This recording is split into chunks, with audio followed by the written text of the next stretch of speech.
This is what tonight looks like. This is what we're going to do during the program. First of all, is a reality check. Because as soon as a person decides to go into business for themselves, they start to lose touch with reality. Okay? Now, my job isn't to be a dream killer here, but it is to bring you back to reality. Alright? So I'm not going to kill your dreams, but I am going to make sure we're on solid ground. So we're going to start there with the reality check. Then after that, we're going to go to feasibility. How do you determine whether it's feasible or not to do what you're going to do? How can you determine whether it makes sense? And, how do we do the numbers? How do we do that? So we're going to talk about the feasibility of doing what you're doing. Then we're going to talk about that registration and licensing. Yeah, it's a big deal. You got to do it. You cannot go into business without doing it. And it's one of those things that it's very intimidating and seems big because it's unknown. It's not. It is work, and it is not necessarily simple, but it can be easy.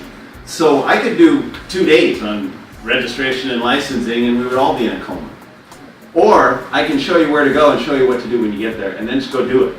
And I don't want to insult, but if you can't get through the steps now online to get started with your business, it might be telling you something. And I like the old barrier to entry thing, So I'm going to show you where to go and what you need to do. So you be very clear on that. All right, so we'll get that covered. Then we're going to talk about legal structures, because I've been doing this for 200 years, and everybody comes in and goes, I think I want to set up a corporation, make one of those LLC things or whatever.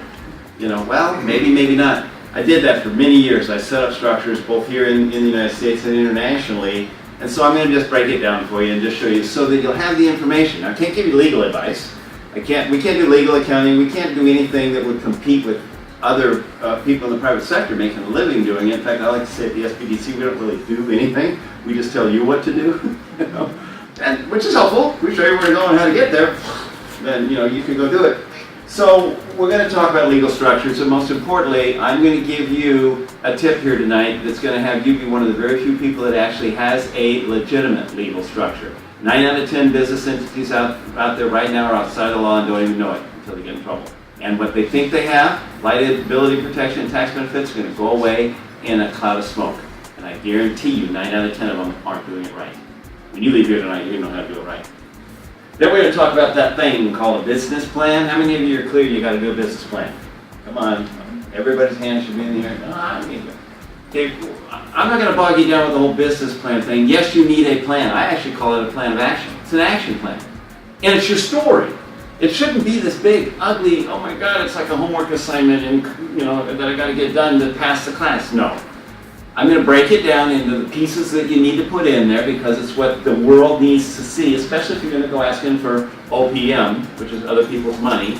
They need to see your story. They need to read your story. They need to know what your story is. So I'll break it down into bite-sized pieces.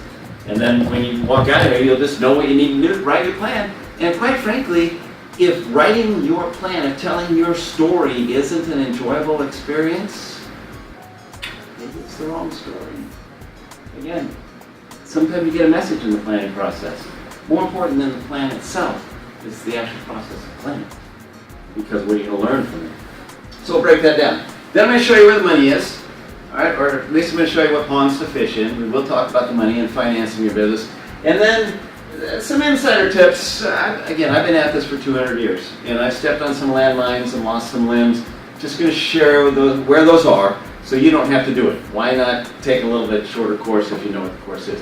That's what we're going to cover. Again, it's a lot of information. It's 5 hours of information. I'm going to pack it in that's now about 3. Okay, so we're moving at a rapid pace.